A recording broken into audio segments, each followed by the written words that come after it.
आप सभी साथियों का यस हिंदी क्लासेस में हार्दिक स्वागत है। साथियों, आज की क्लास बहुत ही महत्वपूर्ण कवियों पर आधारित है और उनकी रचनाएं प्रत्येक हिंदी साहित्य के इतिहास से संबंधित जितनी भी परीक्षाएं होती हैं उन सभी में उनकी रचनाओं से संबंधित क्वेश्चन ज़रूर से आते हैं।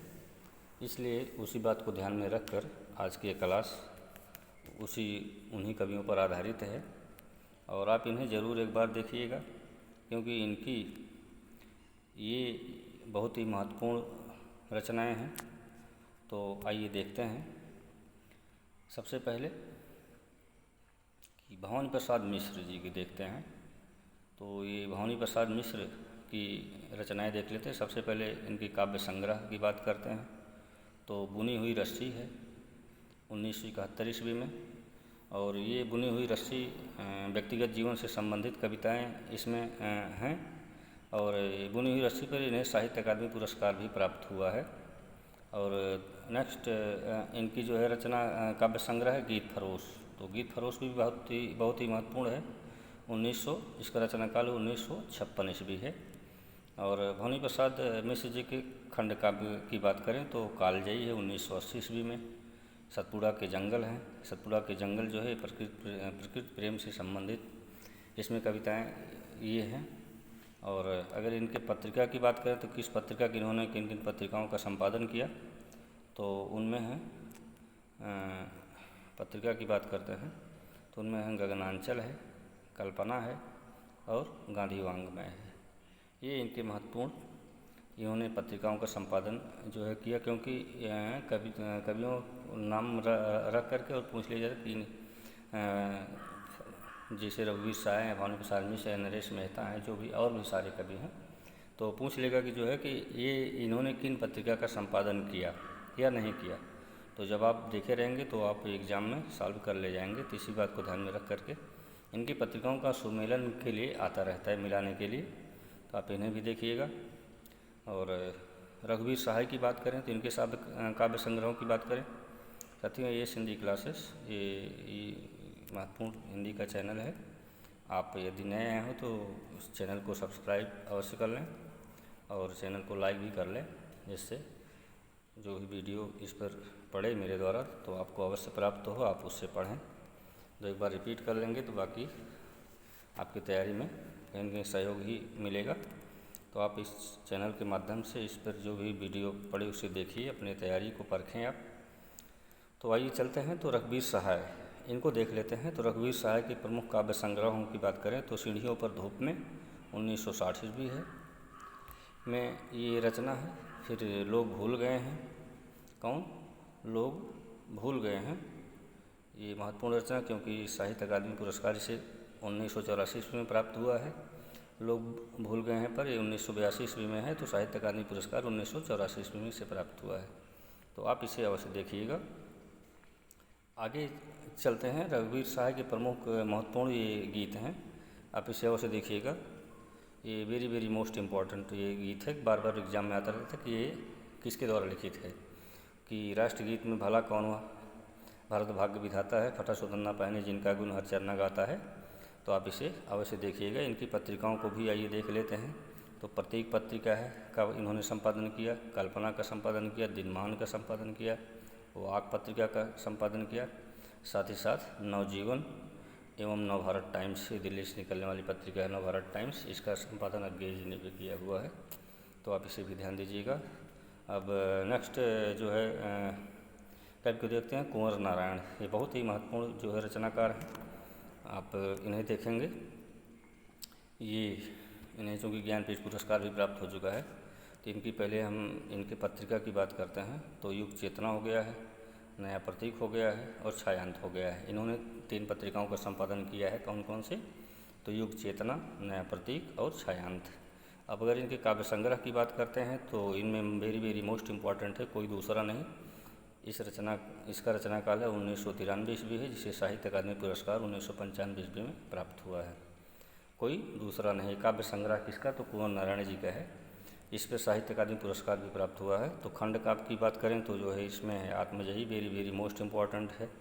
ये रचना मानी जाती है। वाजसरवा के बहाने है। ये आत्मजयी जो है 1965 ईस्वी है। वाजसरवा के बहाने 2008 ईस्वी में है। और तट पर हूँ पर तटस्थ नहीं हूँ 2010 ईस्वी में है ये। और इन्हें जो है साथियों आप यदि देखेंगे तो क्या कि इन्हें संपूर्ण साहित्य के लिए 2005 में ज्ञानपीठ पुरस्कार से सम्मानित किया गया। वेरी मोस्ट रचनाकार हैं। इन्हें आप विशेष रूप से इनकी रचनाओं को तो इसे जो बहुत ही महत्वपूर्ण हैं रचनाएं उन्हीं को हमने शामिल किया है। इनकी इन समस्त कवियों की ढेर सारी जो है कविताएं संग्रहित हैं, लिखे हैं। तो जो परीक्षा में आने के लायक हैं हमने उन्हीं को जो इसमें इस नोट्स में स्थान दिया है। तो और इसलिए आगे देखते हैं। ये सर्वेश्वर दयाल सक्सेना जी हैं।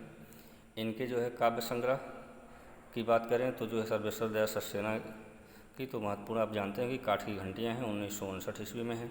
खूंटियों पर टंगे लोग इस रचना पर इन्हें साहित्य अकादमी पुरस्कार भी प्राप्त हुआ है। देखेंगे कुआनो नदी है 1973 ईस्वी में है। और फिर आगे देखते हैं गर्म हवाएं, कौन से गर्म हवाएं भी हैं।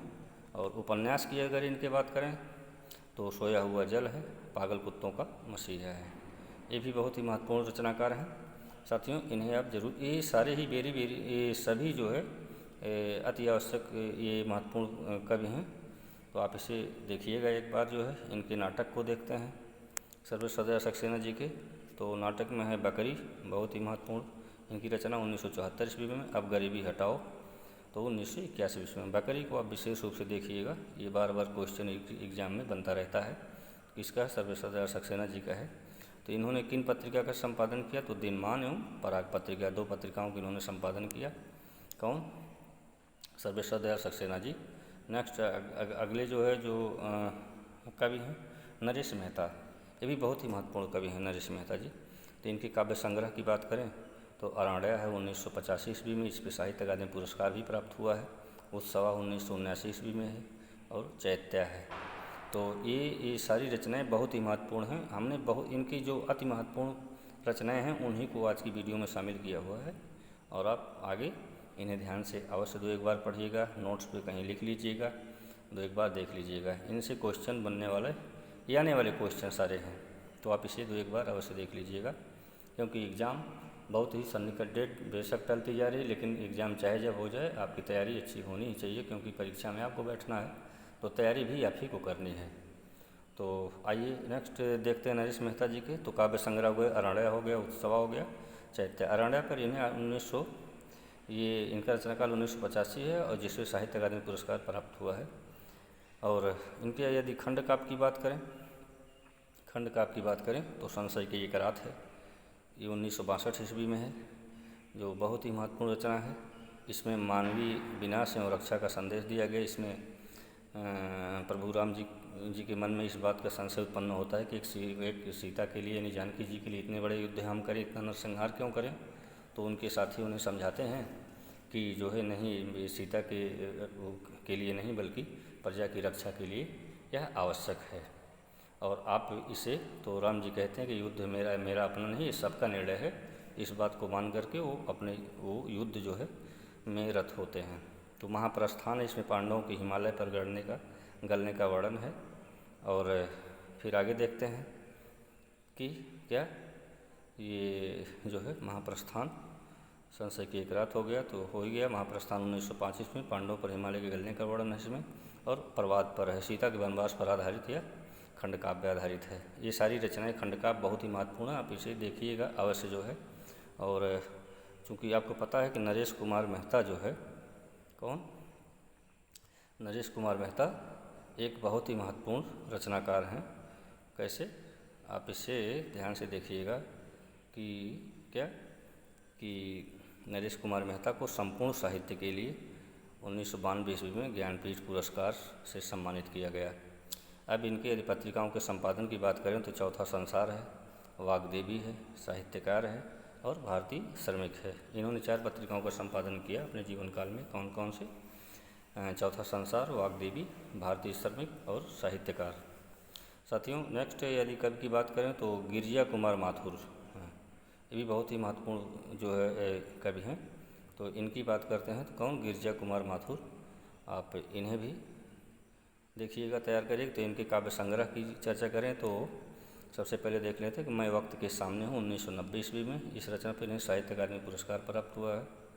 और धूप के धान 1955 ईस्वी में, नाश और निर्माण 1946 ईस्वी में, और मंजीर। मंजीर चूँकि काव्य संग्रह है, और इस मंजीर की रचना छाया मत छूना, जो ये मंजीर का रचना काल है 1941 ईस्वी जो है। और इन्होंने किस पत्रिका का संपादन किया, तो गगनांचल नामक पत्रिका का संपादन किया। तो साथियों, आज की ये क्लास जो है बहुत ही महत्वपूर्ण कवियों पर आधारित रही। इनकी रचनाएं बहुत ही महत्वपूर्ण मानी जाती हैं। ये प्रत्येक हिंदी साहित्य के इतिहास से संबंधित जहाँ जहाँ भी सिलेबस लगा हुआ है, तो उस पर आधारित जितने जब जब कहीं भी क्वेश्चन अगर बनेगा, तो इनमें से कहीं न कहीं 2-1 क्वेश्चन अवश्य ही आपके सामने ये देखने को मिलेंगे। और आने वाले परीक्षा में भी यूपीटीजीटी और पीजीटी जो वैकेंसी होने एग्ज़ाम होने वाले, इसमें भी, और जो वैकेंसी आने वाली है यूपीटीजीटी पीजीटी की, उसमें भी, और एलटी ग्रेड, जीआईसी प्रवक्ता, बीपीएससी, और कहीं किसी भी जो है हिंदी के एग्ज़ाम में। तो ये महत्वपूर्ण जो है रचनाएं थी। इस बात को ध्यान में रख करके हमने आज की क्लास उसी पर आधारित की है। तो साथियों, क्लास कैसी लगी आप कमेंट में अवश्य बताइएगा, और हमें आपके कमेंट की प्रतीक्षा रहेगी। हम फिर जो है मिलते हैं एक नई क्लास में। तब तक आप सब अपना ध्यान रखिए। धन्यवाद।